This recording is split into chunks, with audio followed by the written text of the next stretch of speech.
All right, so it's on. All right, if there's any problem, I'm not savvy enough on this stuff, but if there's any problem, just wave you over, or wave Robert over. He doesn't know. Oh, you don't know. He doesn't do stuff. But yes. So the microphone, you can see a little bit like that. Okay.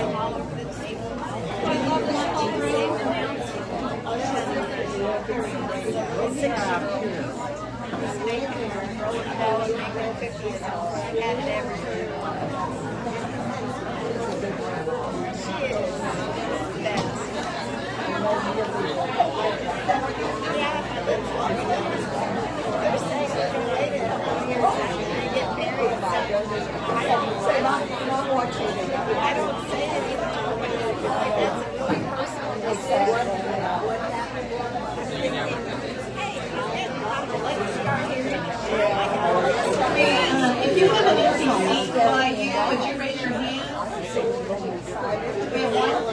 We have one over here. We have two, three over here. Y'all want to sit?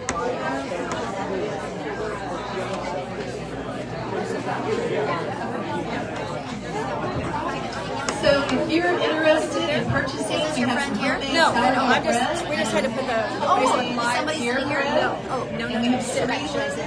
Sure. And if you're interested, they're out front. We still have available, freshly made today. I won't talk. Bread, sourdough bread. It was out there on the table. I saw it. It's very live, so we're doing Bread, sourdough bread. Yeah, you buy it for $15. And in the second page, I'll be taking Whole roll. notes. Yeah, the whole roll.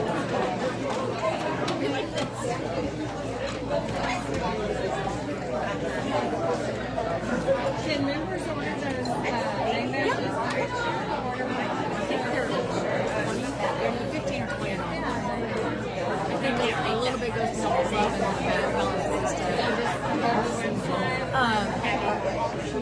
I think that Priscilla Lashley or Monica Dean, the lady who was at the show, Monica Dean, she's You know, the one with the dome. What is that? Oh, Children's Stars.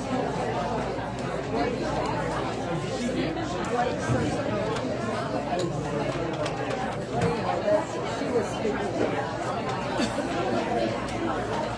That's what she was doing. Speaking. So good.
to pull the meeting to order. So wrap up the conversations or the meeting will start.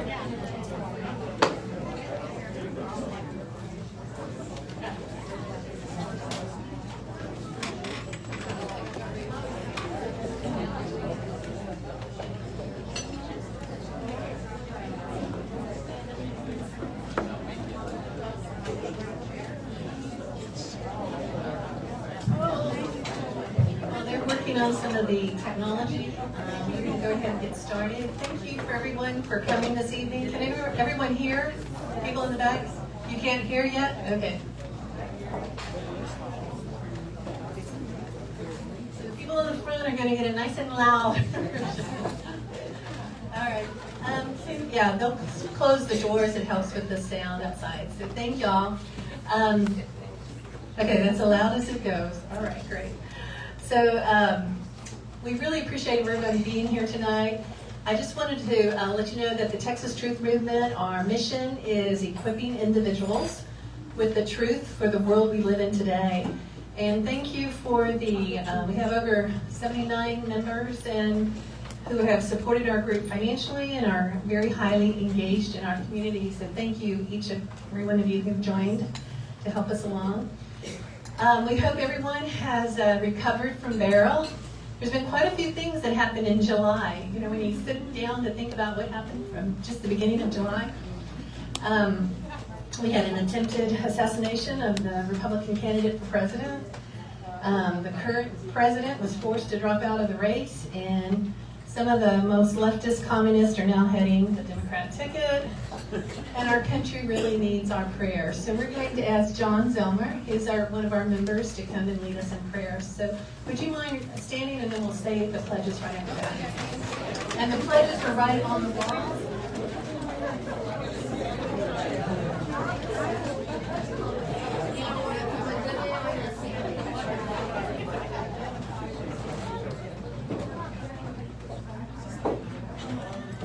Okay, we got a very big crowd today. Good. If you all bow your heads with me in prayer. Dear Heavenly Father, Sovereign Almighty God, we praise you and give you all honor and glory. Thank you for the body assembled here this evening that seeks the truth in a world filled with corruption, lies, and deceit. Thanks for giving Dr. Bowden the strength and the courage to stand on the side of truth. And may we all be blessed and empowered after hearing her speak. It is in the precious name of our Lord Jesus Christ that we pray. Amen. Amen. I pledge allegiance To the flag of the United States of America and to the republic for which it stands, one nation, under God, indivisible, with liberty and justice for all. And now the Texas flag. Honor the Texas flag. I pledge allegiance to thee, Texas, one state, under God, one and indivisible. Thank you. You may be seated.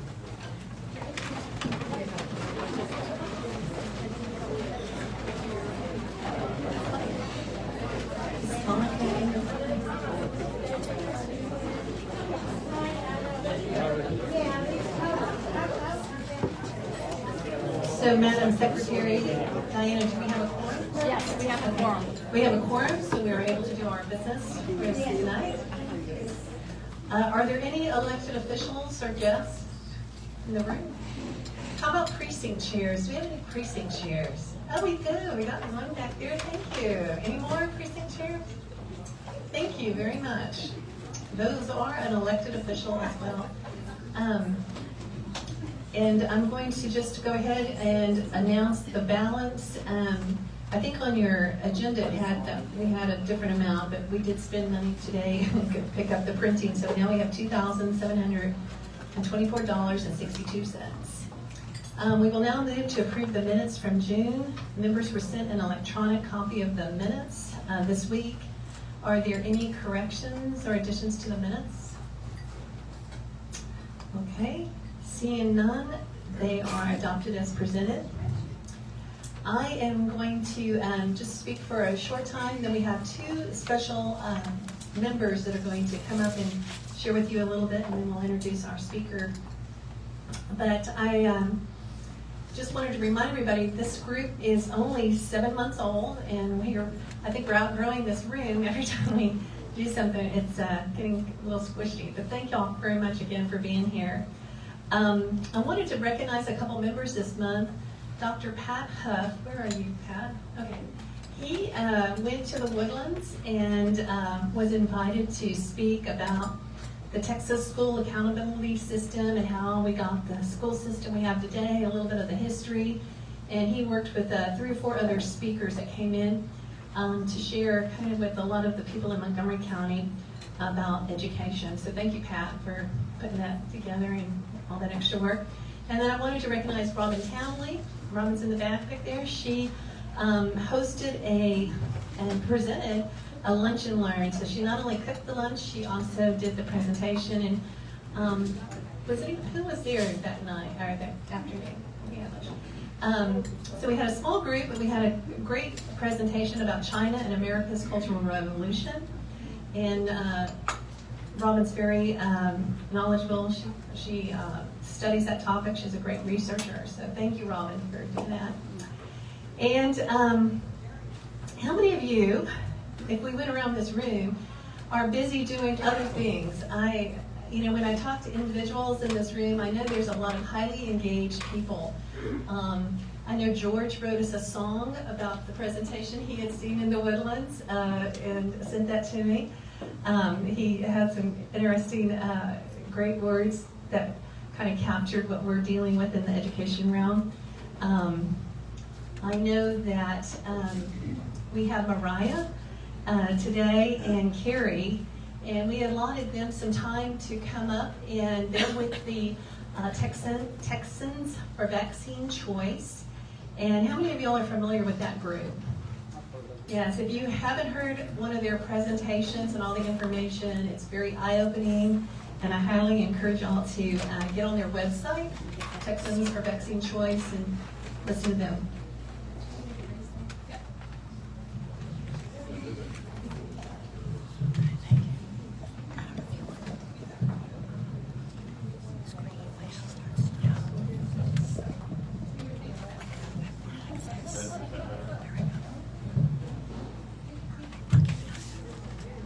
Hello, I am Carrie Bickford. I am the Outreach Director with Texans for Vaccine Choice, and we have been supporting your right to informed consent, medical privacy, and vaccine choice since 2015.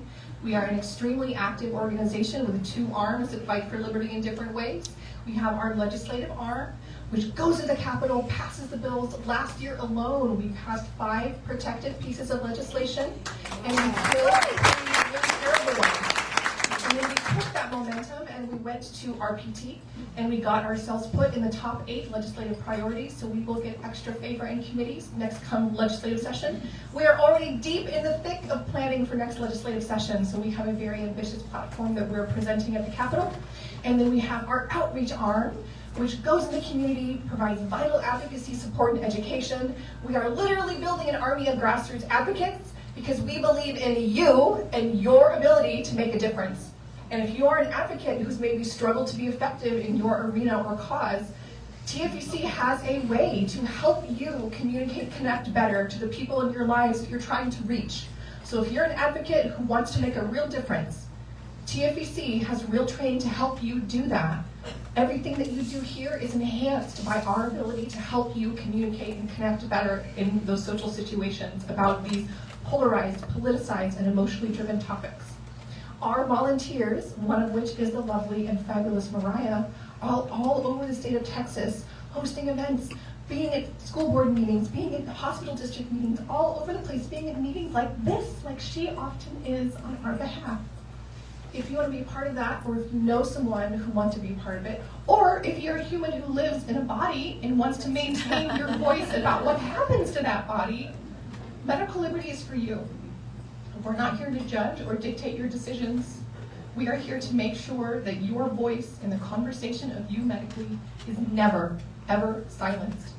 The government does not get to decide your medical procedures. You do. Definitely learn more at TexansForVaccineChoice.com. We onboard volunteers continuously. If you're interested in helping out, please let me know. If you're interested in coming to the Capitol, make sure you get our newsletters so that we can keep you updated with action alerts, because we're not going to spam you or sell you, but we're definitely going to educate and empower you. So you have the power. Thank you so much.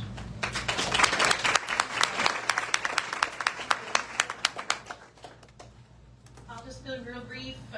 Many of you know me. If you ever have any questions, you want me to come set up a table like we have out here at some event that you're doing, please let me know. I live very locally in this area. I would be happy to come out and educate, provide information to anybody.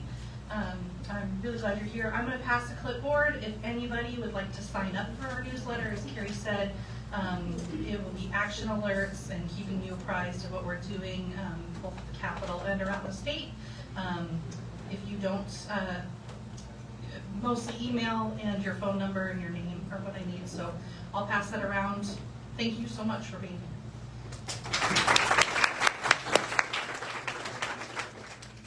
And Mariah is one of our Texas Truth Movement members, and I think when she came last year at the table, we started talking and she joined our group, so thank you, Mariah. And we also have Teresa Johns, and Teresa is going to talk to us about how to get out the vote and how to do voters registration and help with those areas. So Teresa, and our sparkly vest. Thank you.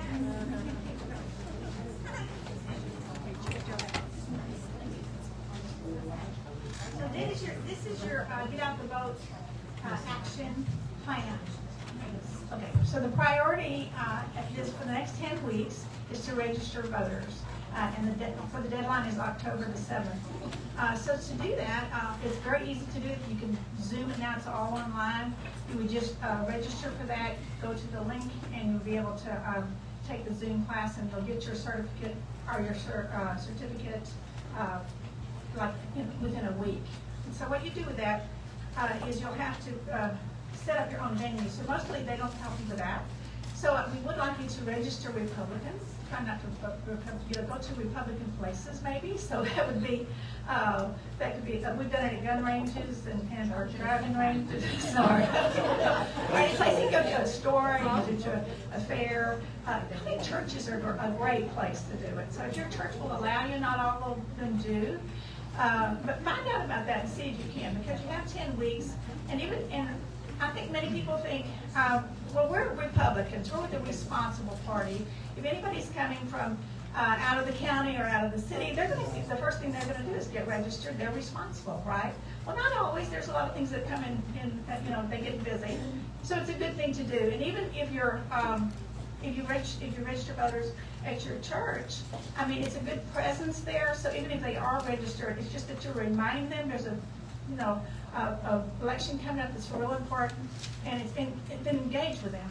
So it's a good way to engage them.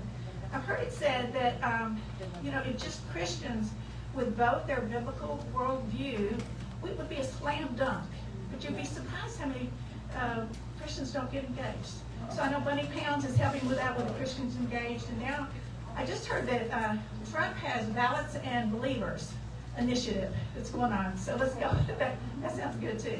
So anyway, you can register voters, and that's an easy thing to do. You go online, and they have those almost every day. It's 10, 2, and 6 o'clock that you can just do that on Zoom. So that would be a good thing to do. If not, you could do yard signs. And now, Terry Wheeler is one of the ones that's in charge of that right now. He just got 1,000 yard signs. They're just the Trump and Vance signs, but you can put those out.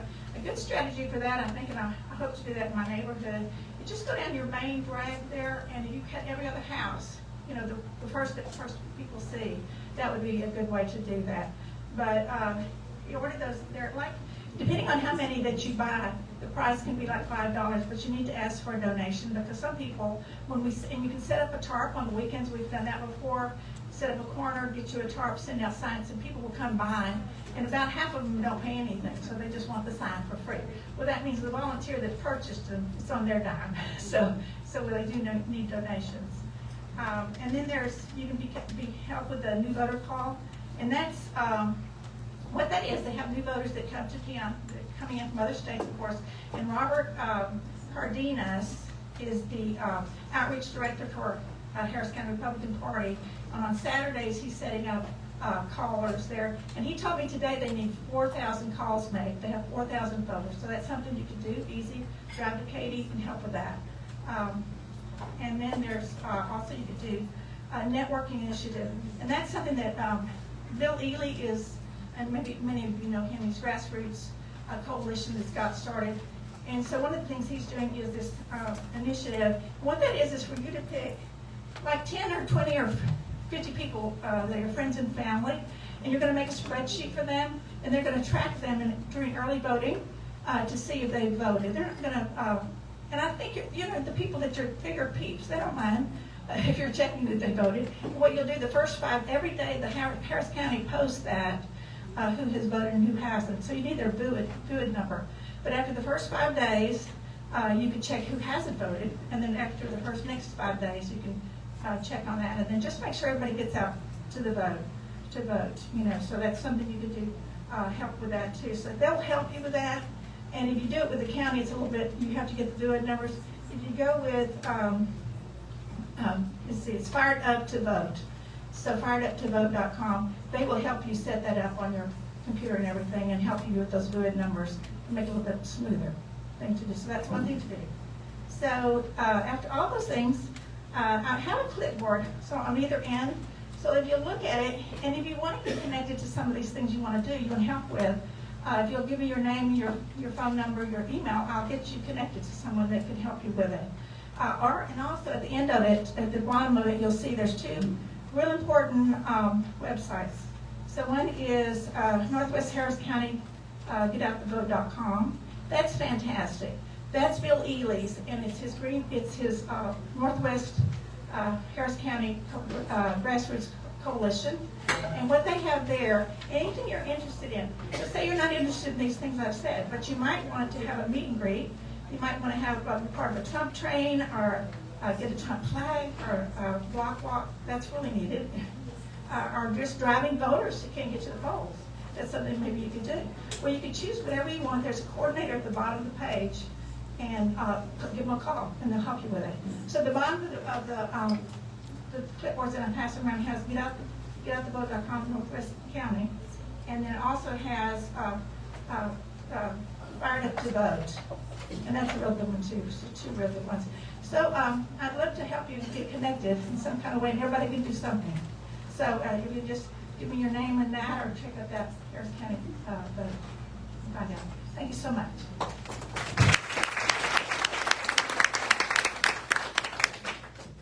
Thank you, Teresa. Teresa was a precinct chair, and she's very knowledgeable. So Teresa's also a member, and we will send out a reminder email with some of these websites that she mentioned, because there's some really good stuff there.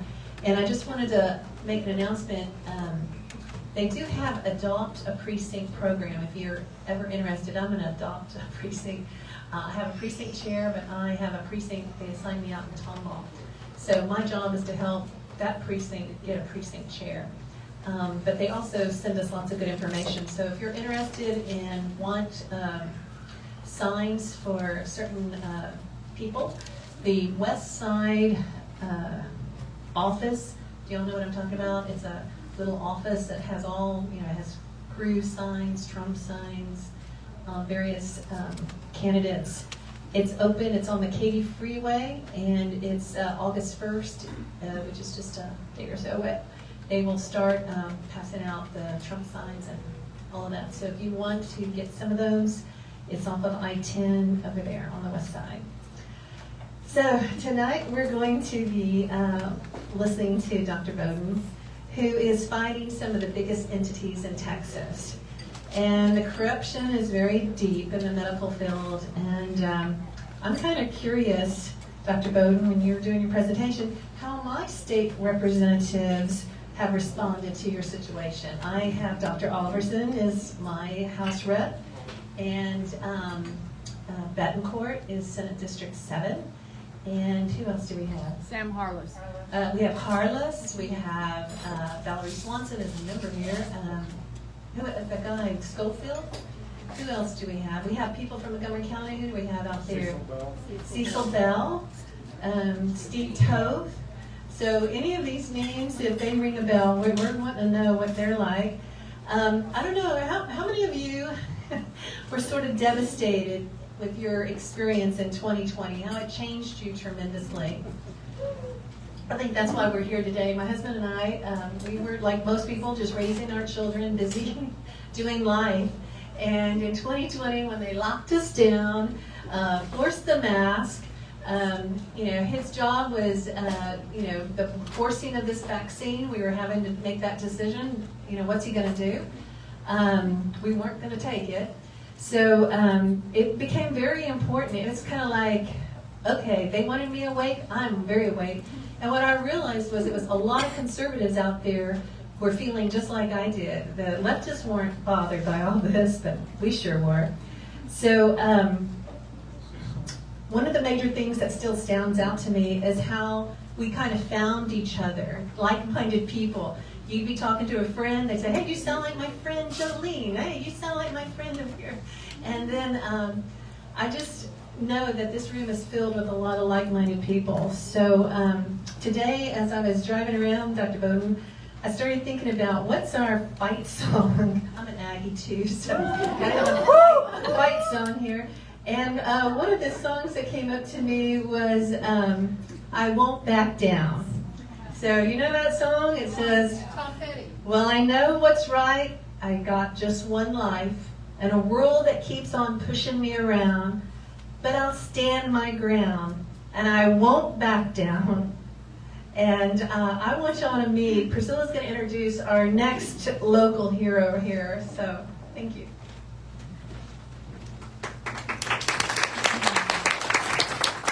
Okay, the moment we've all been waiting for.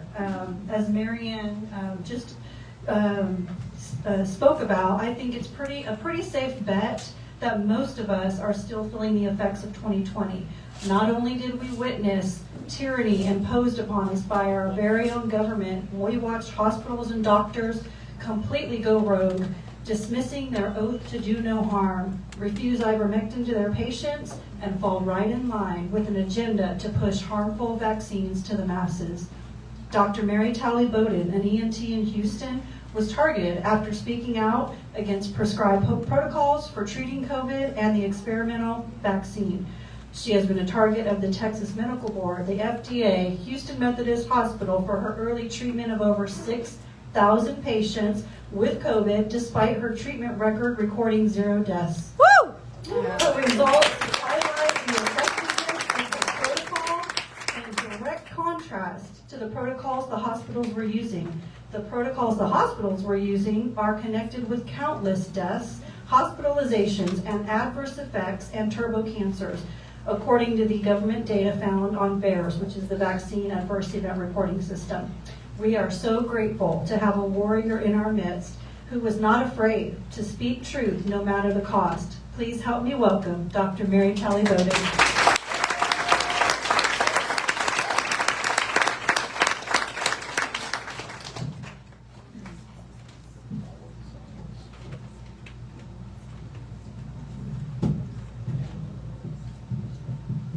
Hi, can y'all hear me? Okay. Thank you so much. There we go. We're really amateurs at all this. As am I. Okay. Yeah. Maybe a little further back. All right, yeah. Okay. Well, I'm very honored to be here. I don't know much about your organization yet, but your name appeals to me because truth has been my guiding principle in my life the last 4 years. Now, it's gotten me in a lot of trouble, but ultimately truth is what's going to help me prevail and will help all of us prevail in this gigantic mess that our country is in. So, it's not working, but There we go. There it is. now it's working. Okay, well, so the pandemic brought out so many things, so many challenges to what we thought was true. And one of the things, the hardest for me was, what is a doctor?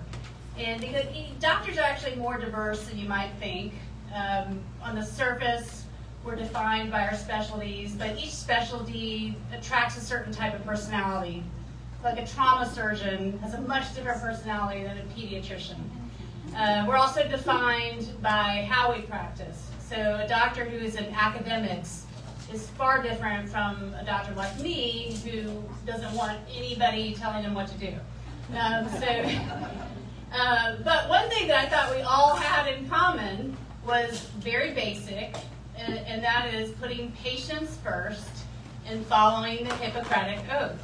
And as you all know, the majority of doctors just violated those basic truths and brought disgrace and shame to our profession. So I'm going to tell you sort of how I ended up here, because this was me 5 years ago. I was on vacation in Hawaii with my 4 boys. I was not even practicing medicine. So I took time off when my kids were younger and decided, I wasn't even sure I was going to go back into practice. I had 4 boys in 5 years. So the one on the left is 12 and the one on the right is 7 at the time this was taken. But it just, as we got older, it just started, pulling my sleeve, medicine, and at the time this was taken, I was planning on going back. It took about a year to get everything in place. But I certainly didn't imagine what was about to happen. And having these 4 boys changed the way I practiced medicine. Because I spent 5 straight years in my obstetrician's office, and the women here know what a nightmare that is. I mean, it just wrecks your entire day going to the OB's office, because you sit in this waiting room you could be there all day, because you're at the beck and call of your obstetrician's schedule. And for me, it was particularly bad because the medical center, which you all know, it's the largest medical center in the world. And when I go down there, I feel like I'm going to like a mega airport, right? And like navigating the parking garage, just that in itself is a nightmare. So when I decided to go back, I said, well, I'm going to do things differently. And I didn't need to work. I didn't need the money. I just wanted to go back and practice medicine and be a happy doctor. So I said, I'm cutting ties with everybody. I'm not taking insurance. I'm not contracting with the government. I'm not contracting with hospitals. I'm only going to work for patients. And I don't call myself concierge because I don't charge some big upfront fee. I just charge, what it costs per visit. And everything's very transparent. You can go on the website and everything is laid out. There are no surprises. So I started this clinic 6 months before the pandemic started. And y'all probably can relate to this. When the news came out, I thought, well, that's not going to really affect me. That's a hospital issue. That's a primary care issue. I don't really think this is going to be. I have this tiny practice, ear, nose, and throat. I don't take insurance. I was, just thought this is not going to be an issue for me. Well, then these patients started coming in, trickling, and with this bad cold, with this stubborn bronchitis. And then they wanted to get tested. And y'all may remember how hard it was to get tested early on. And LabCorp had the test, but they weren't publicizing it for some reason. But I figured out they had it and started testing. And then LabCorp got slammed. It was taking 2 weeks to get the results back. And they were rationing who could get tested. And you had to be a certain age and comorbidities. It may have been even race decided. So I had been working with this lab called Microgen DX, and they do testing for chronic sinusitis patients. It's a PCR test for bacterial and fungal infections of sinuses. And they came out with a PCR COVID test, but saliva. So there was no swab. Oh boy, it shut down again. If I keep hitting it enough, it might work. There we go. Okay. I was going to show you. Okay. Oh, hold on. So we got slammed because we had this non-invasive test, and we got the results back the next day, whereas everybody else was taking 2 weeks.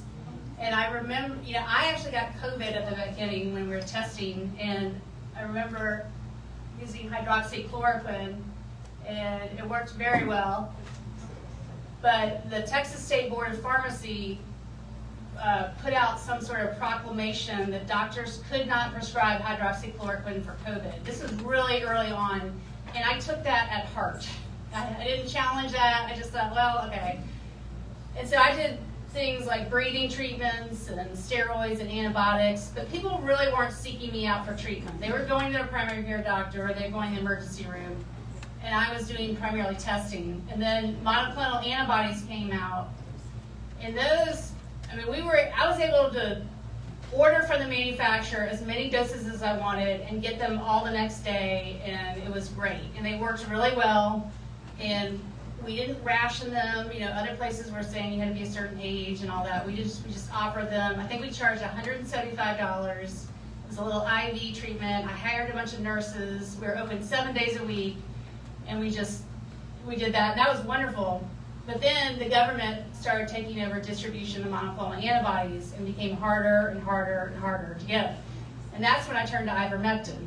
And I was worried about ivermectin because monoclonal antibodies worked so well, and I said, I don't know if it's going to live up to the hype. And at first, I made sure it was safe, and I went to the FDA's website to do that. I went to the original study where ivermectin was approved by the FDA, and I looked at their toxicity data, and there's something called the LD50, lethal dose 50, and that's the amount of ivermectin you need to give to kill 50% of the lab animal, a rat or a mouse. And it's hundreds of times what we were prescribing.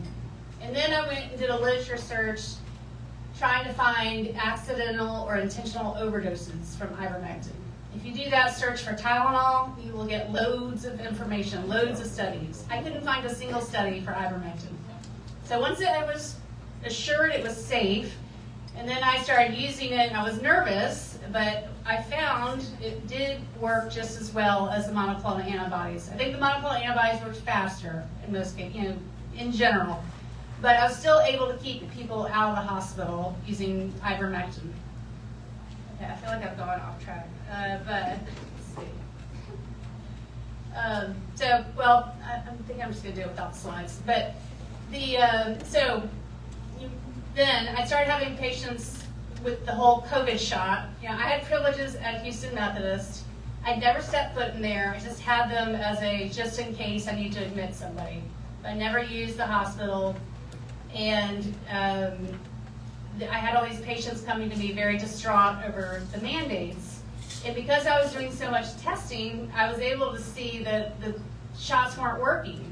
And I started tracking it. And I put graphs up on Instagram. I wasn't even on Twitter back then. I put it on Instagram. And they got a little upset. And then I emailed them. It's actually, I think it was 3 years ago. This is July 2021. I was doing research with them. I was sharing my data with Methodist. And we were trying to get papers published about COVID symptoms and ENT manifestations of COVID symptoms. And so I emailed them and said, hey, are you seeing what I'm seeing? Because I'm seeing all these breakthrough cases, and they're just as sick, if not sicker. And they just dismissed me. They said, well, you know, we think it just lowers the severity, right? They were very vague, and they didn't mention anything.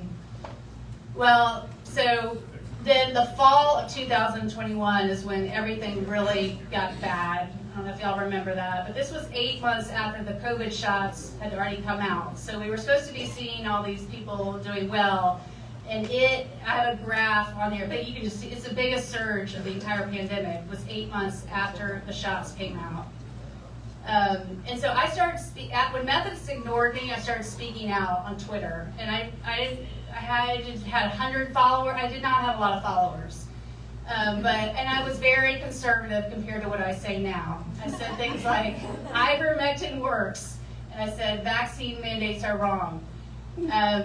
But while I was sort of gearing up this, I had this patient contact me, or the family of a patient in Dallas contact me. He was hospitalized with COVID, dying. He'd been in a coma on a ventilator for a month, and the wife planned on suing Texas Hugley Hospital in Dallas. She was suing the hospital, and they needed me to be an expert witness and be part of the lawsuit and be the physician that would prescribe the ivermectin if they were legally allowed to do so.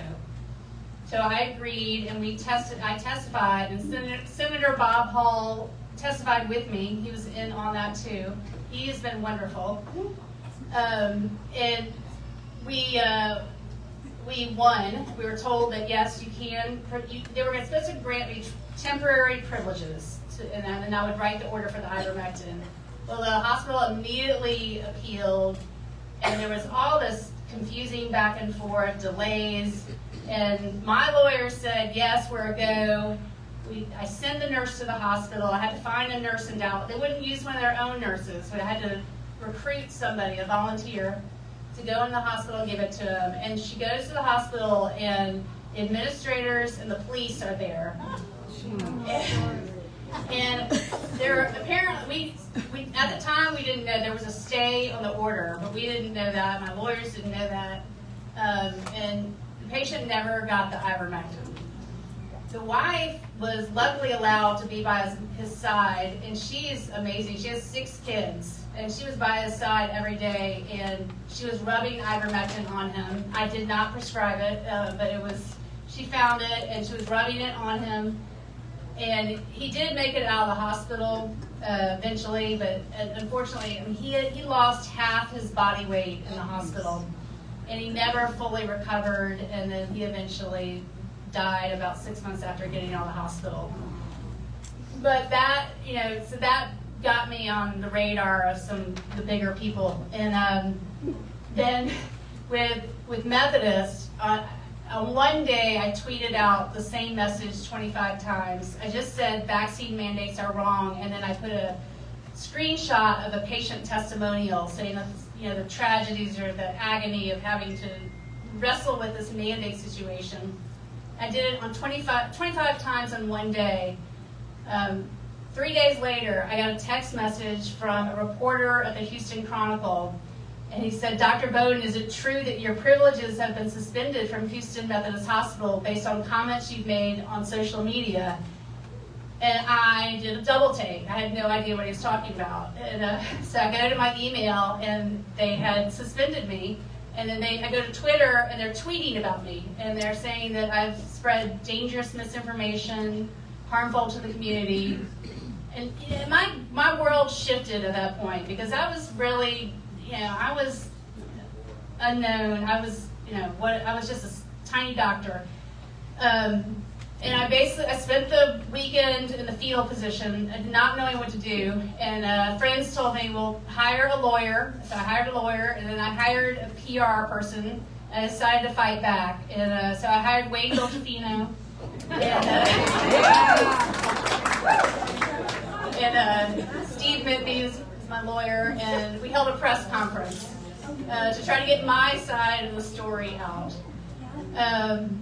So that's been they reported me to the medical board, as did Texas Jubilee Hospital, and nearly 3 years later, I am still fighting the medical board to get my name cleared from that, because when they went after me publicly, I resigned. And they're saying that I resigned while under investigation, and that deserves reporting to the medical board.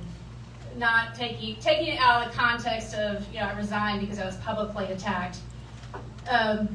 So, medical board, that's still going on. But back to ivermectin, with the FDA in August of 2021, and this is right when everything was going crazy, and right before the government mandated the shots, they went after ivermectin publicly. They did that tweet, and it was the attractive healthcare worker nuzzling the horse. And she says, seriously, the caption is, seriously, y'all, you're not a horse, you're not a cow, stop it. And that tweet just went viral. It was their most popular tweet. It caused a cascade of, the media loved it.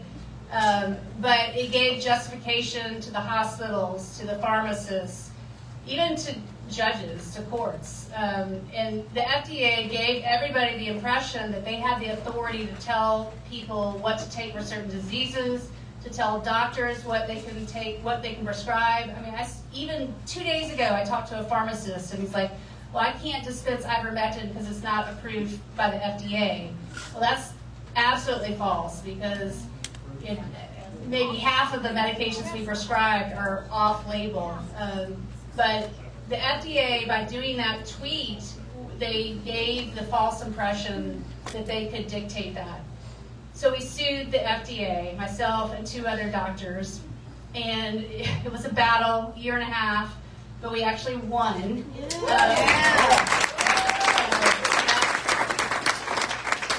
That was March of this year, and the FDA had to take down that tweet. They had to take down all their social media posts where they basically told the public not to take ivermectin. They had to take down the page on their website where they're not allowed to take ivermectin. And people say, well, it's just a tweet, but it sets a precedent because it really puts them back in their lane. And they really overstepped what they're allowed to do. I mean, their role is to just approve medications, make sure they're safe, and then move on. But they're not allowed to, I mean, they basically invaded our exam room, and everybody looked to the FDA for medical guidance instead of their own doctor. So that was a win, and now we're looking at maybe suing the medical board over the medical board situation has been quite the saga. Basically, they take you to a informal settlement conference, which is just a closed door meeting, and you have anonymous experts giving them their opinion on what you've done without any, there's no deposition of them or anything. And then they told me that they would make it all go away if I paid them $5,000, and took 8 hours of continuing medical education and retook the jurisprudence exam. So I said, no way. So now it moves up a level. It's called the State Office of Administration Hearings. It's still a kangaroo court. It's still state-appointed judges. But since that has been set, there have been 16 pretrial orders. There's been 2 continuances. They had 1 judge, and they added another judge. It's just been way more than it needed to be. But we still don't have a date for the hearing. Hopefully in the fall. And then one other thing that has been going on is very near and dear to me. I started a 501c4 called Americans for Health Freedom. And our foundational project is to recruit politicians who are willing to simply state that the COVID shot should be pulled off the market and pledge not to take donations from Big Pharma.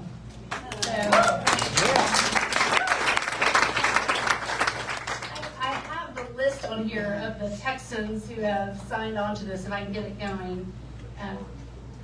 It's a battery. Okay. Well, if you go to the website, it's called AmericansForHealthFreedom.org, and it lists all the politicians on there. And there's some big names like Marjorie Taylor Greene signed it, Senator Ron Johnson, Thomas Massey, the Surgeon General of Florida, Joseph Ladapo signed it. In terms of Texans, Steve Toth, he's been great. Bob Hall. Texas has been sort of a disappointment, though, compared. I would have thought there'd been more.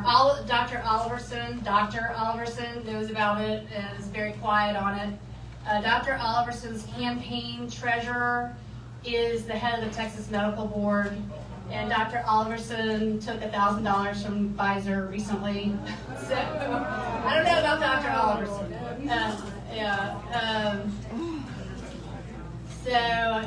But if there are a lot of great candidates in Texas on that list. So I would encourage you to look at that candidate list on our website. And I'm just blanking on everybody's names right now, but yeah, Abbott. So my theory on Abbott is because he's in a wheelchair, he's very dependent on his medical team, and he's very loyal. And people with severe medical conditions are very loyal to their doctors, which is understandable. I think it's a little bit harder for him to be objective. Although he's done, I still think DeSantis did a much better job, but he we finally got there. But you know, in terms of the vaccine mandates, those finally were outlawed. But it took 3 special sessions. It was a battle, and maybe Carrie and Maura can comment on this. But I still think schools are vulnerable, right? For COVID? For COVID, aren't schools they can still mandate it? Schools cannot mandate. No schools. There's some. I thought there was something. Yeah, I mean, I'm still getting Are you some talking for COVID? No. for COVID. I thought, SB 7 covers all private employers, and SB 29 covers all government sectors, so that would be schools. They're not allowed to have a COVID vaccine mandate in Texas. How about They the shouldn't even have to file an exemption. I mean, that wouldn't How about the affect- students going to, that are in nursing Nope, or? if they're receiving a benefit, which is like an intern or a credit volunteer. internship, they cannot. Yes. But that doesn't mean they're not mandating other vaccines. Right. right, They're right. still mandating, but other COVID is not. Hep B is usually mandated, but you can still do an exemption. Varicella is also sometimes depending on your case, and if you're a veterinary student, rabies is already time mandated or highly requested. But they do have exemptions available for those that are both medical and religious. But ideally, what gets you is a clinical site. It's because the school can't have a mandate, the hospital can have a mandate, but they would get clinical sites and they would try and get the students. And because the students weren't employees, they were trying to say that they weren't covered by SB 7. We have the author of the bill on file and record in the Texas Capitol talking about how those are protected because the language of the law is anyone who receives a benefit. So if the hospital has a nursing student or a doctor student, that person is giving a benefit to the hospital. Therefore, they are protected by SB 7. They're still doing it for other vaccines, but if you hear of SB 7 violations, go to TexansForVaccineChoice.com. We have a form. We're reporting them, and we're going after them like pit bulls.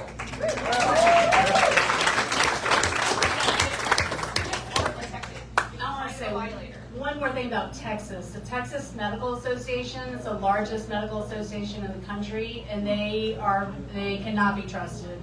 They are pro-mandate. Their last meeting in May, one doctor wrote a resolution saying, basically making it against any kind of medical mandate was a resolution, just a broadly worded, no medical mandates of any sort. They voted it down fiercely. They fiercely voted that down. And they are very against SB 7, the gender transitioning in minors. They're against that law. And there's a doctor that just came out from within. She was on the board of them, and she left them because they'd gotten so bad. But that's a scary thought. They have a lot of money and they have a lot of power and influence, and they are really bad. So they come across your radar. Just watch out for the Texas Medical Association. Oh yeah. Does anybody have questions or thoughts?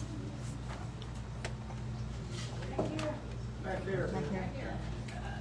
River Oaks. Can you I can, but so I still have to send it to a compounding pharmacy, and insurance doesn't pay for it. And I still try to send it to Walgreens, CVS, but what they do now is they say, oh, we have to get pre-authorization, or we don't carry it in stock, and they find ways around it. That's what I do. Go to Mexico. Mm-hmm.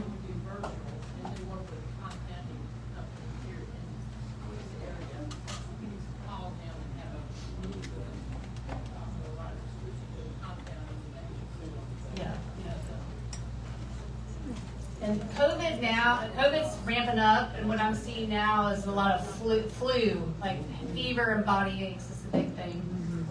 And they're trying to mandate Oh, yeah. Yep. And that bird flu shot's coming next. Mary, you have Yeah.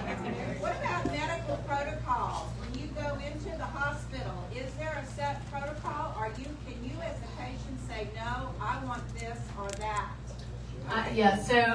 Those protocols started maybe, I remember at the end of my residency starting to see these protocols. So if a patient comes in with pneumonia, there's a checklist, and the doctor has to, check off all the boxes, and at the end of the year, Medicare grades everybody based on how well they follow these protocols.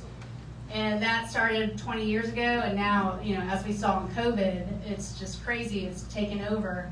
But there's a great website called Protocol Kills, and it has, sheets that you can fill out and have ready and hand to the doctor if you end up in the hospital.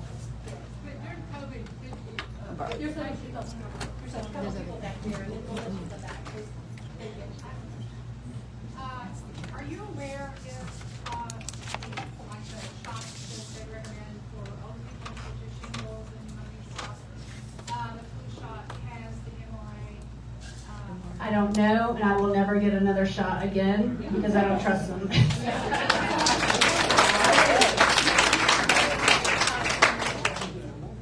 They're in phase 3 clinical trials. They're moving to make the entire schedule mRNA. They're going to stop doing any testing on mRNA because the COVID vaccines proved that the mRNA platform was so safe and so effective.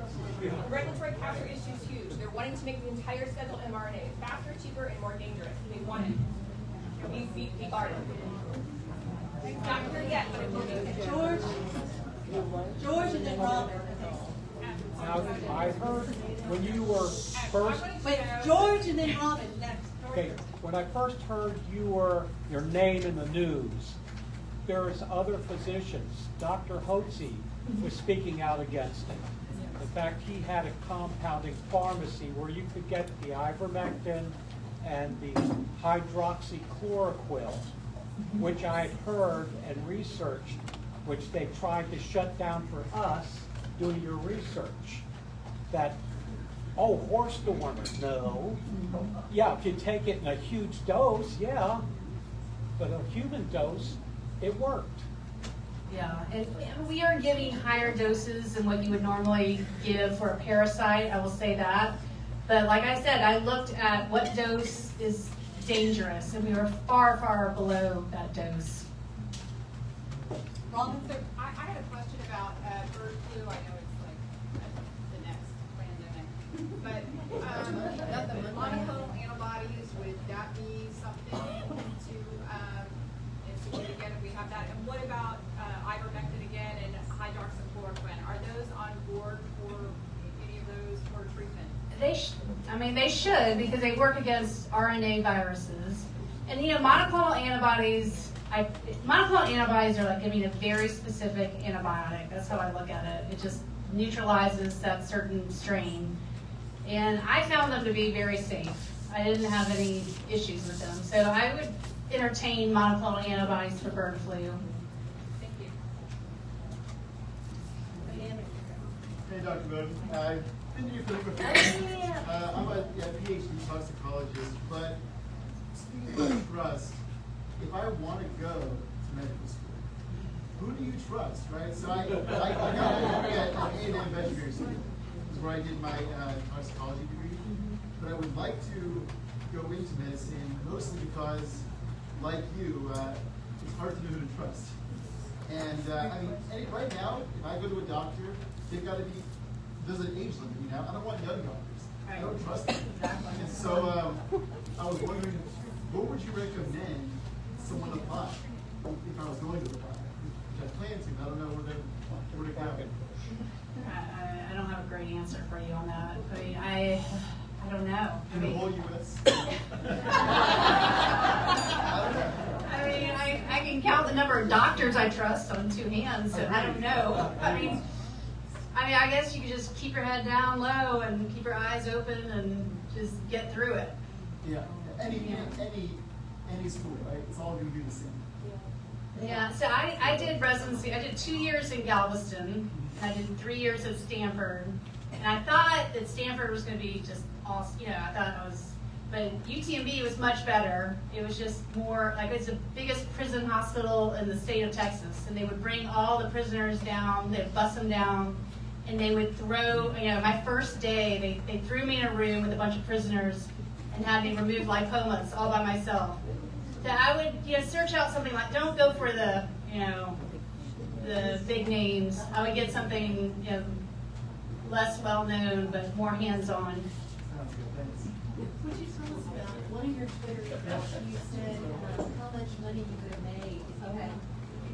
Yeah, so I figured out if I had vaccinated the 6,000 patients that I treated for COVID, I would have made $1.5 million. Based on a chart that's been floating around, you may have seen it, a reimbursement from Blue Cross Anthem. Now we know why they're corrupt. What are you doing about for your kids and their vaccinations going forward? No more. Thankfully, they're out of, you know, the younger. They're not getting any more. I have kids that are older now, and hopefully son will be married soon and already thinking grandbabies and stuff. But I mean, I know it's my hard. friends that are having You can, babies, I'm just so Have a nervous for visit them. with the Texans for Vaccine Choice. We have a bundle. We have a gift bundle that has an informed consent flow chart, has all the information you need to decide where you are on the spectrum. Because we don't tell you, you get to choose. It's got a cute onesie, an adorable little card, and a cute little children's book. There's a flyer out on my table that you can get one from our website. You can send it anonymously. It comes with a beautiful handwritten note. Someone who loves you is giving you the gift of informed consent. So they don't have to know it came from you, but it's very loving, very evidence-based, and it does not tell you what to decide. It creates an environment where you can decide and understand why you're saying yes or why you're saying no. Everything on the schedule with permission. Curie, why don't you come up here and so you can be at the microphone too? Okay. You were somebody here. Okay, sorry. Okay, we have it listed. Can we get the purple? Oh, sure. Recently, we discussed in Tomball, we discussed ivermectin, Tomball Health Part, the private pharmacies, I think lawyers does too. Yeah, Take yeah. a tablet. I have a big list. Yeah. Okay, sorry, we got someone asking a question up front. Recently, I got sick and it was all upper respiratory, but I went to Memorial Primary Care because I was running fever. They wanted to test me for flu and COVID and I refused, and because I refused testing, she was not gonna give me any type of antibiotics.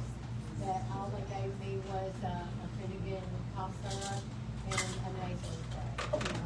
Wow.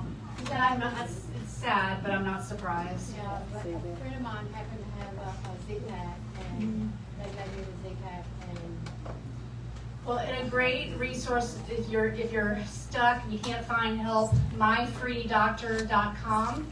They have like-minded doctors in all 50 states.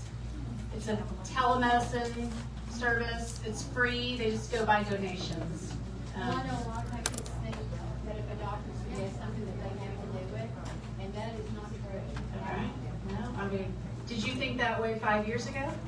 I didn't. I've been an advocate for not getting it, and it's been very frustrating because all my siblings and, you know, they did get vaccinated, so that, you know, I wanted to go because they really been upset with me. Now, they have changed their minds. Good.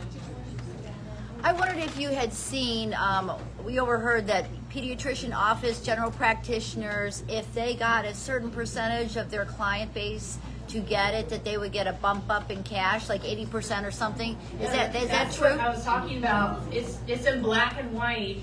I don't mind that. I think Carrie knows the exact numbers, but yeah. 60%. Yeah, 63%. Yeah, you get. I mean, that's what I'm saying. If I had coerced 6,000 people to getting those shots, I would be sitting on $1.5 million.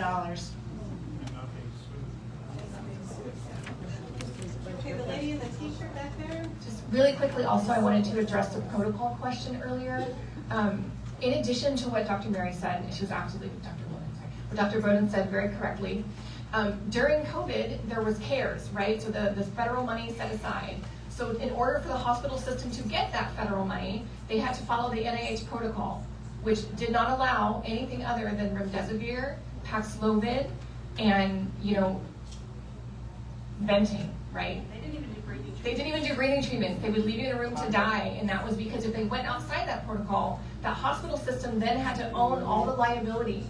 So they lost their umbrella of liability protection from the EUA procedures during the pandemic times because they had to follow the NIH protocol. So that is another legislative loophole that we're trying to solve. How do we protect people from those deadly protocols? Because those protocols cause just as much damage, and it wasn't just normal business as usual. There was an added layer of incentivization of harm.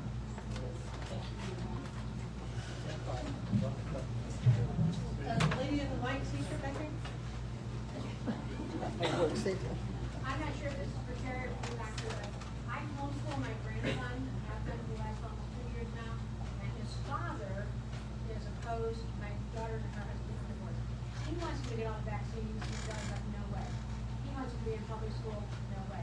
Are there laws to protect him and my daughter in this case from preventing the father from pushing him into those? We're saying no, it's not gonna happen, the vaccines. That's what we have to do. That's scary. Okay, is she protected, does she have rights? So that's very tricky, and I can't give you a clear-cut answer, but if you go to our website, Texans for Vaccine Choice, we do have resources there. We also have lots of other offline resources, so feel free to reach out to me directly. I know that you know me, so reach out to the girl you know, and I'll help you walk through that. It's tricky, and there are some steps that she can take to help protect her children, and I want to share those with you. So, yes.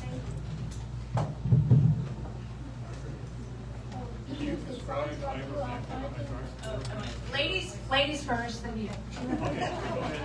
It sounds like you're fighting the fight by yourself, but there were other doctors here in Houston, like Dr. Armstrong and another doctor that were also not retreating to the protocol, including ivermectin. Don't you guys get together and fight it together?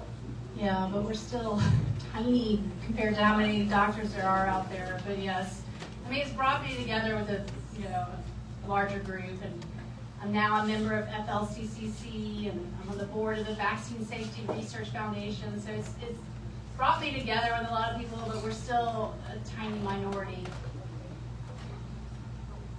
Okay. Ready? Do you prescribe ivermectin or hydroxychloroquine as a therapeutic? Oh yeah. Hydroxychloroquine is called the Sunday drug, Yeah. because they take it once a week. Yeah. My wife and I have been taking it for about 3 years now. No colds, no flu, no nothing. And it's incredibly simple. Yep.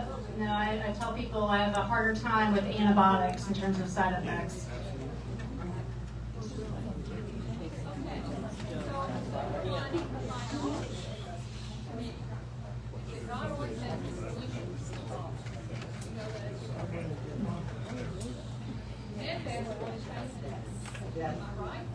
What is? I don't know enough about him. I've heard about it. But Who? What? Who?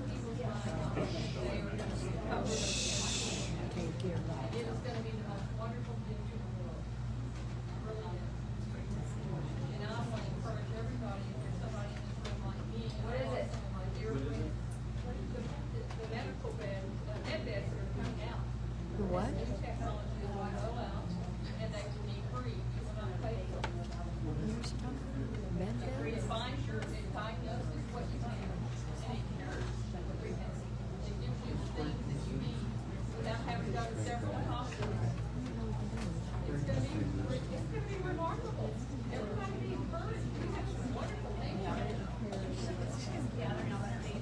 Well,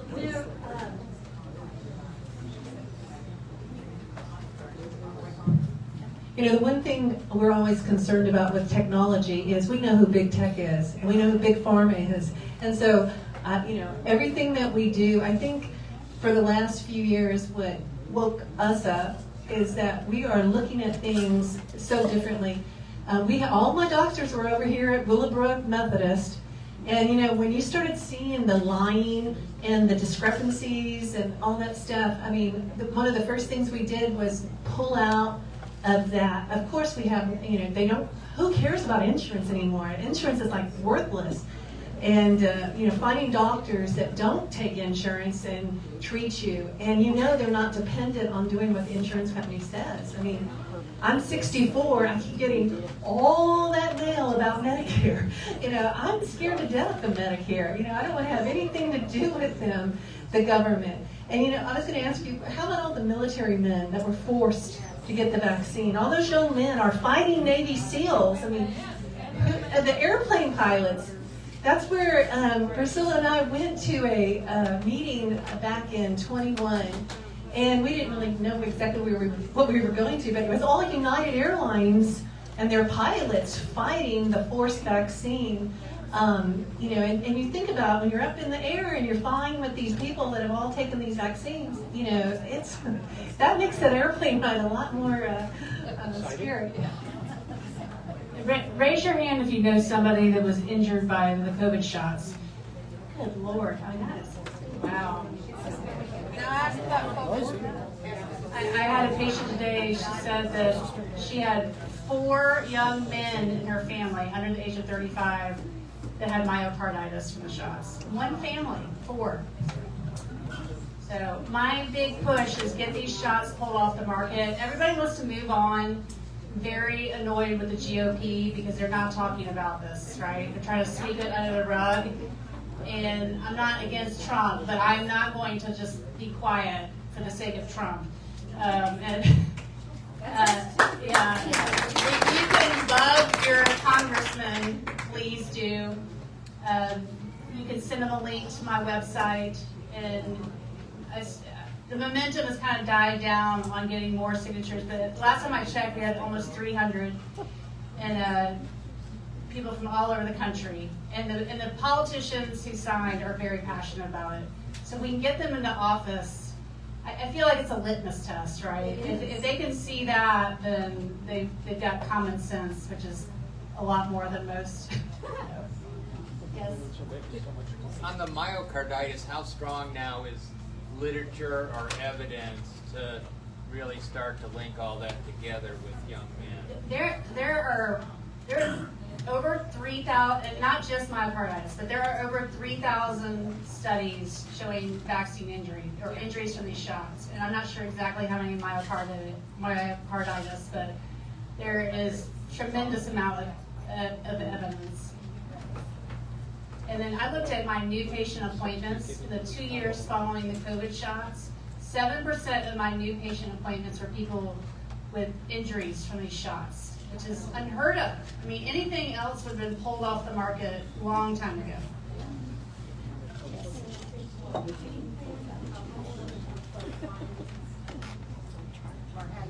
No, I tried to do a study actually, and I was going to look at. I was working with urologists who's like-minded. We were going to look at testosterone levels before and after the booster, and we had to get IRB approval, which is where you get this third party to put the seal of approval that you're being ethical. They would not even take our money to review the study because it had to do with the COVID shots, and that kind of lost my, my steam and we put so much effort raising money for it, and then that happened, and I kind of just said I've been focusing on other things. Okay, you and then you. Has there been any proof of infertility in young women that have taken these shots? Yes, well, in miscarriages is huge. And I actually looked last week at the population growth rate, and it was 8 months following the rollout of the shots. The population growth rate plummeted to a low that we hadn't seen since 1918. I mean, it was crazy. It was very dramatic. Okay. Have you partnered with Dr. Marty McCarran on anything? No. I don't know if he's fully on board though, right? I don't think he's fully on board, but his lab in 2022 did a study comparing unvaccinated and vaccinated and their response to COVID. I signed up for that study because I was on the unvaccinated side. And they published the results. And they for sure had to go through an IRB for that. And so he's not on board with a lot of stuff, but he was on board for that study and got through an IRB. Yeah. So if you guys are maybe looking for something like that. I'll look at it. I don't trust him a lot. He's in the middle, but I know he did. Yeah. So it actually happened. So it's, Well, were the results in favor of the vaccine? I mean, that's. They weren't as. It wasn't as clear as I wanted it to be. Right. But it was there. Yeah. Yes. Both of you are welcome to answer this. What are your thoughts on the shedding of the vaccines? I believe it. Yeah. And I'm doing now, I'm checking antibody levels on people because we don't have a blood test to directly detect spike protein. But the only way that we can really get a sense is get antibody levels. I haven't seen this personally, but I have colleagues that have told me that people that are unvaccinated living with a vaccinated person will have, they've seen sky high antibody levels, which they think is from shedding.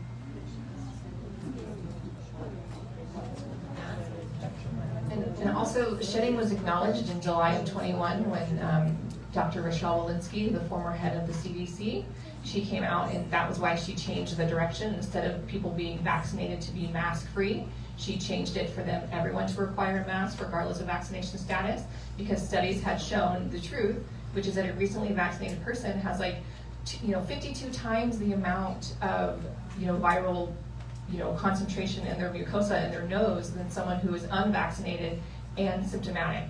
So that means someone is asymptomatic, going around their lives, not understanding they're infectious, and they're significantly more infectious than someone who is symptomatic, unvaccinated, and because they're symptomatic, likely not out in public.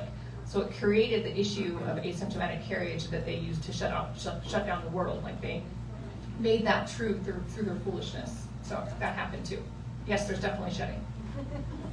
So, how can we support you, and what services do you provide at your clinic? Are you accepting patients? Well, so I don't do fundraising, but my strategy is Twitter. If you can subscribe to me, it's $2 a month. But the reason that it gives me more reach. So the more subscribers you have, it's like an exponential bump. And that's what they're trying to silence us, right? So that's how I look at it. I raise a little money, and then, it increases my reach. And Twitter's where all the politicians are. So if you're not on there, you should be, because it's a great way. You can troll them. You can write exactly what you think for the world to see right under anything they post. And many of them are sensitive to that. So I encourage everybody to get on Twitter. And then, yes, I take patients. And then I have a new doctor that just joined me. She's integrative medicine, and she was at MD Anderson for 22 years, but left because of the mandates. She was raised in communist China and has then fled China, so she very much gets what's going on. And her approach is, try to get people off their medicine. She's not going to, throw statins at you unnecessarily, that sort of thing. So if you want to help me, help her, come see her. I had a patient today wanting me to treat him for jock itch. And I'm like, no, ear, nose, and throat.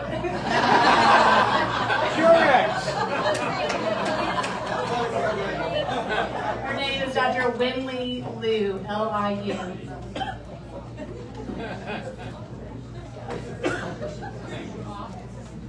It's 59 in Kirby. It's in a strip center, which I did that on purpose because I hate parking garages.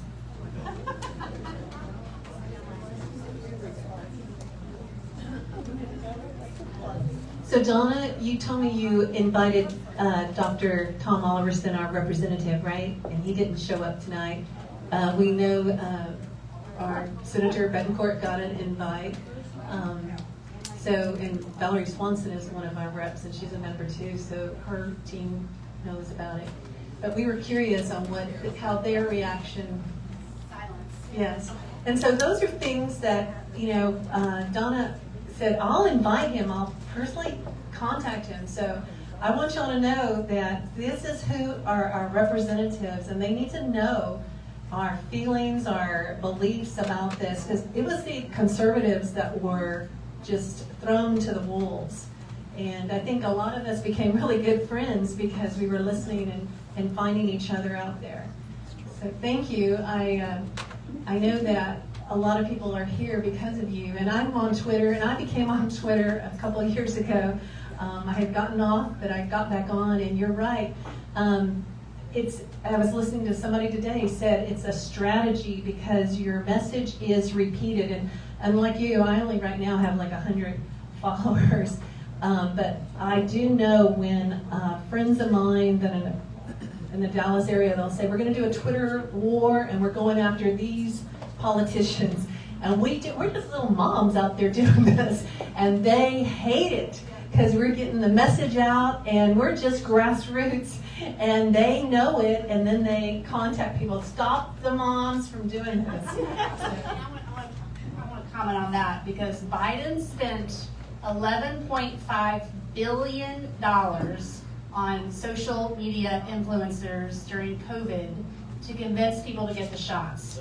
So they've got people they've got their influencers waiting, ready and waiting, and now they're doing the same thing with this idiot Kamala, right? And then they're making, it's propaganda.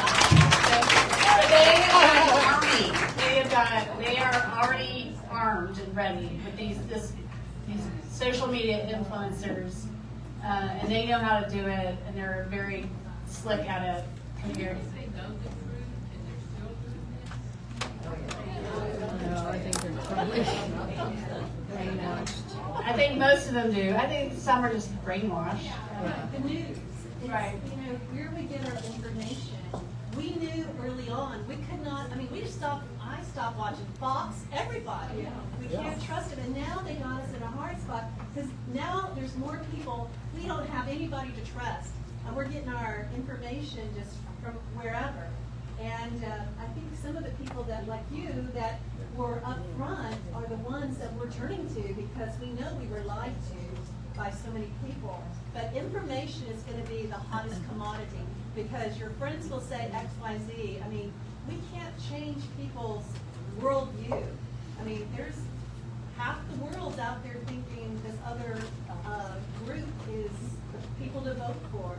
But I also wanted just to say about Trump, when he starts talking about the warp speed of whatever that vaccine was, they need to come to grips with what they've done. And I think it was at a rally, and people started pushing back and saying, no, like that wasn't a good thing. Pushing the people. And then we have lots of Texas senators and House reps that keep pushing that warp speed mess. And so I think we have to know what we're talking about and just be very vocal when they start going down that road. It came out last week and said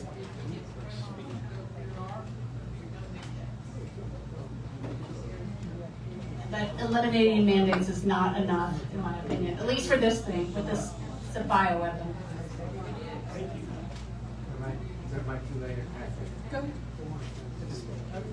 It's a relatively older crowd here, so I just want to make sure you guys you need to be on Twitter.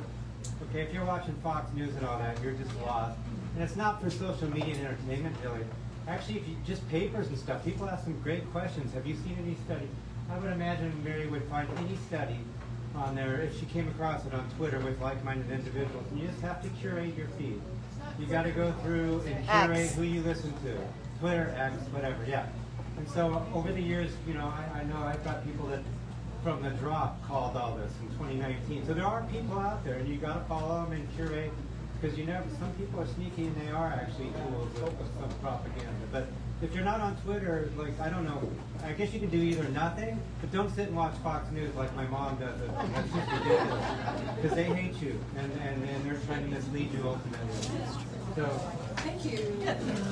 Twitter's fine, but are you familiar with Rumble? Yes. Yes. Rumble. All kinds of podcasts Rumble. there that are coming. It's supposed to YouTube. Has anybody heard about Mary Talley with Dr. Phil on there now? Mary Talley. M-E-R-I-T. Mary. On Direct TV, Channel 306. And she's been dealing with a lot of things that have really come out against the government and against, but in a nice way he does it. But you can tell that he's going the opposite way. And he could do on his other show. Check him out. And today was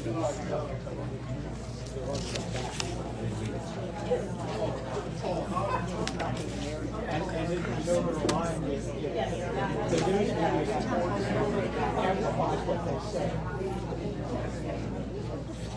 The only thing though, I think Trump was all gung-ho on Kennedy last term. I've never happened. That's my only reservation with that, but hopefully. Well, I think he just assumes he's gonna win, that's how I think that. We don't get a vaccine out.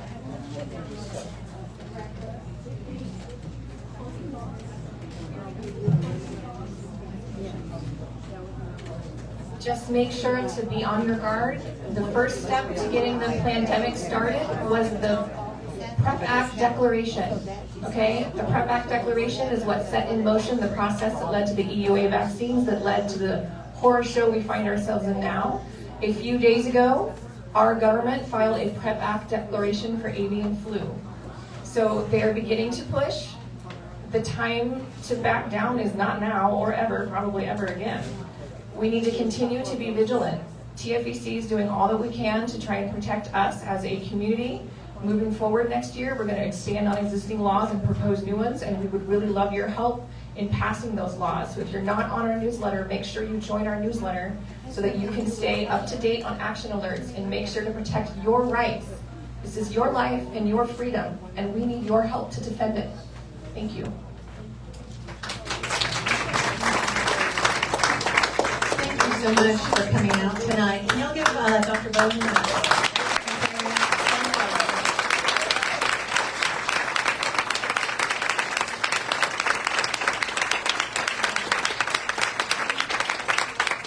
We love you. Thank you so much.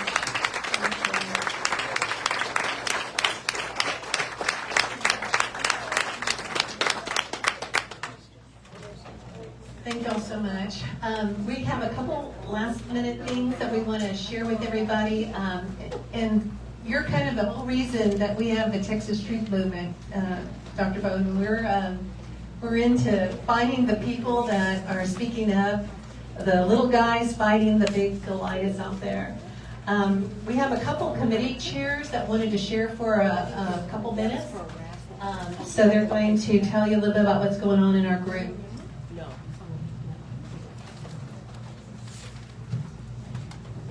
Hi, I'm Robin Townley, and I'm in charge of fundraising. So I think Marianne had already mentioned about our lunch and learn that we had. It was the 23rd, and it was a lot of fun. It was very small, but a nice group at our home, and we had lunch. And we talked about this book, Where the Virus Came From, China, right, the Wuhan lab, but it wasn't about that. It was about the American and Chinese Cultural Revolution. So we started with Red Scarf Girl, which is a great book to understand exactly how the Cultural Revolution in China with the Red Guards and what Mao did and all the killing and everything else, which we have a similar revolution going on here in America. We just kind of touched on that. It was a lot of fun. We raised about $190 with that, and hopefully next time we have a lunch and learn or an event, we'll raise a little bit more. So, and I'll be in touch. If anybody has any ideas or wants to speak on a subject that's near and dear to their heart, let me know. If you have a house that you would like to open up, it's really nice to be able to do these on a small scale and invite other members to your home so we can get to know you. So it was a lot of fun, and if you have a home you want to open up, please contact me. I have a little table out in the front with some merchandise to share with you. We just got these new signs, front and back, with a stand, and they sell for $20 if you would like one of those. We have t-shirts, and we have these cups and mugs and things. Also, there's some bread at the very front table that we have for sale as well, just to help. We have these, we're trying to raise money for these little constitutional books to take to the schools so that the students know what the Constitution says. So those are just a few things on tap. I'll be in touch on some of the upcoming ideas that we have in the future, and hopefully y'all can come and attend, and it's a lot of fun. So thank you so much. Okay, if any other company chair wants to speak, come up real quick, and Robert, why don't you go ahead? Yeah, good evening. I'm Robert Jackson. I'm bylaws chairperson for the Texas Truth Movement. I want to let you know, for members, our annual election process will be starting with next month's general meeting. What we will do at that time is choose a nominating committee of 3 persons, and at least, I believe 2 of those persons have to be non-current board members or non-current executive committee members for the group. So we need volunteers to run for that, and what that committee will do is take 1 month and come back in September and report on a slate of candidates that they recommend for running for election for the coming year. And so that report out will take place in September. So the committee will have 1 month to make that selection, that recommendation. And then after the announcement at the September general meeting of what that slate is, we will have the election in October, and all members are eligible to vote there. You can also, in addition to the slate that is recommended, you can we will take other nominations for officers for the election that will take place in October. So keep that in mind. If you're interested in that process, either as possibly getting on the nominations committee or in running for one of the other offices for the club, you can get in touch with me or any of the other officers that you see around here tonight. Some of the offices are, because this is our first year, all offices are up for election. We have 6 elected offices for the club. Normally, half of those will be elected every year, but they will all be elected now because currently everyone who's an officer is an acting officer. So we will re-elect everybody. Half of those will serve for 1 year, the other half for 2 years, and we will go on a staggered arrangement from there going forward. So again, let us know if you have any questions on that. We'd love to get you involved in participating in the club. We also have other appointed committee positions, chairpersons or just committee members. So please keep that in mind. We'd like to get as many people involved in leadership as possible. So thank you.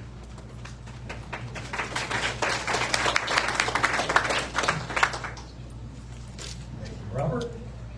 My name is Pat Huff, and I'm the Education Committee Chair.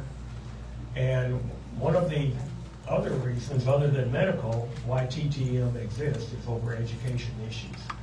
This lady right here, Mary Jackson, fought very hard, and the other ladies that we have over here in the leadership positions fought very hard in a prior club that they belong to. And so it resulted in the Texas Truth Movement being formed.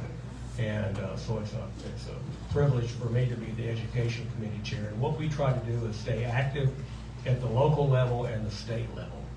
And kind of hard to stay active at the national level, but everything is flowing downhill. Starts at the national level, goes to the state, goes to the local. And so there is an agenda in education. Those of you who have been in education or are currently in education as a teacher in public education, you know the changes that have been made. Others know from hearing it here and there that it's not what you experienced when you were in school. And so not that it has to be like it was when we were all in school, but there are things happening now that go against good, strong family values and cause division in the home and concern with parents. And so we're trying to stay active, trying to stay informative. We do have education committee meetings. We haven't had one in a couple months. And I told Mary Ann that we're going to try to have one. Tentative date for it will be August 20th. Anyone is welcome. We have them in the evening so everybody who works can come. And we'll put out information to you about where it's going to be and the date and the time. But most likely it's going to be August 20th. So we'd love to have you there. If you want to get active in the Education Committee, come on out and find out what we're all about.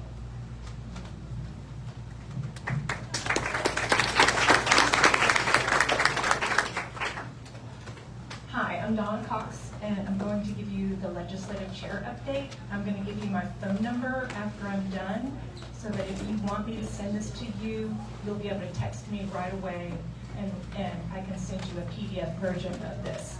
But we're 98 days away from the November 5th election, and early voting begins October 21st. Regarding a little bit of history of things that have happened in Harris County lately, and what to look for on the ballot upcoming, there will be approximately 30 Harris County judicial races on the ballot in November, and all the candidates are listed on Harris County GOP's website. All of the candidates, all of the judicial candidates, state candidates, national candidates, and I think they're going to try to even get some of the local candidates. A little bit in the history, Kyle Scott and Erica McCutcheon did win their seats for Harris County Appraisal District.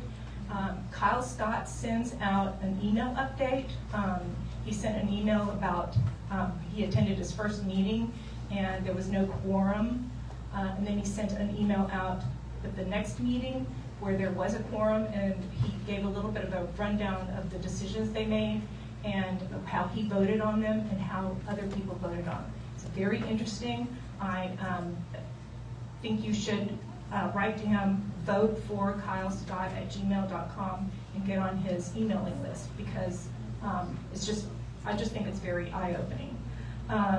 Harris County Commissioners Court meets regularly, and we need you to attend those meetings with Alexi Swirsky with Texas Tea Party Republican Women organizes a group of people to go to those Harris County Commissioner Court meetings, and so her phone number is in the letter that I can send you.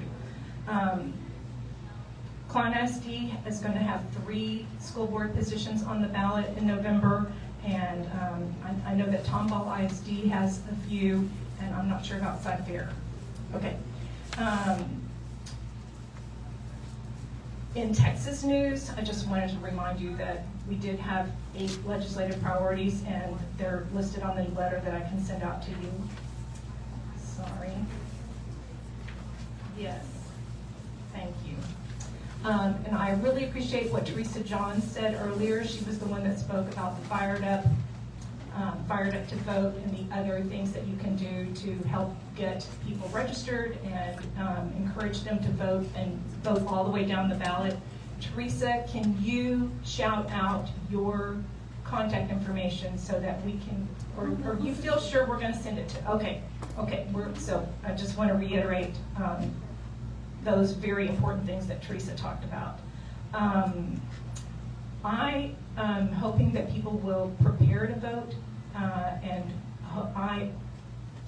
there is a push for people to vote early. That's up to you, but the reason for voting early is because candidates spend a lot of money and time tracking you down because you didn't vote. And so it will just save money and time if you will get out and vote early.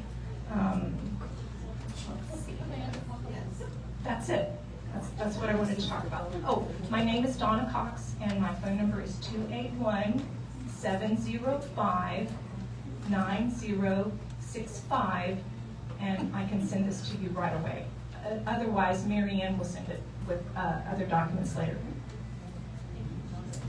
So if you're a Texas Truth Movement people, you get emails and things for us to follow up with. So, but if you're not a member, you won't get all these emails with their phone numbers. And on the agenda, everybody that is a committee chair, their emails are on your agenda on the back. So I just wanted to remind you that next month we have 2 great local speakers. If you don't know Mark Ramsey or J.R. Haas, they both are in our area, and they're going to be talking about how to, we have governing authorities that we're supposed to listen to, and so they're going to kind of tell us how they influence the governing authorities that we're under the leadership of. And Mark is a water board director. He's on the board, and he's learned a lot of things that are affecting our water. And J.R. Haas is involved with some various groups that are abortion abolitionists, and both of these men are very knowledgeable and know how our local system works. So I encourage y'all to come out. That's August. September, we have Bob Hall. Senator Bob Hall's coming to speak to us. Thank you, Paul Gastineau, for helping us get him to come out. And he will be talking to us about the election reform that he had hoped Abbott would have put into place during a special session, because we already knew in Harris County our voting situation is pretty bad. I don't know how Montgomery County is, but we have a lot of funny business going on in Harris County. It's bad in Montgomery too. Anything else, ladies, I'm remembering to say? Oh, we're going to have a drawing. Yes, y'all have some little tickets. So we have a couple door prizes. And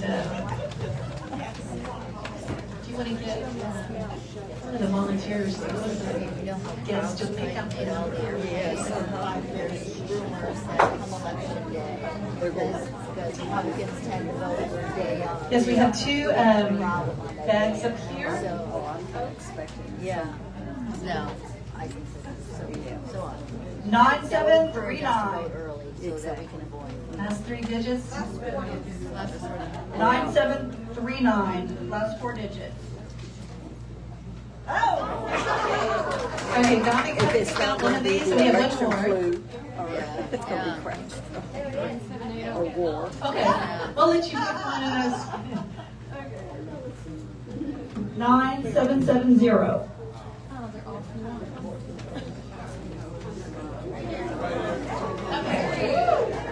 All right, I think that's everything. And we do have the Texans for Vaccine has a table out front if y'all want information. And thank you all very much. Oh, also consider going through the line and buying some takeout barbecue to go home to show your appreciation for this place letting us use this room. Thank you.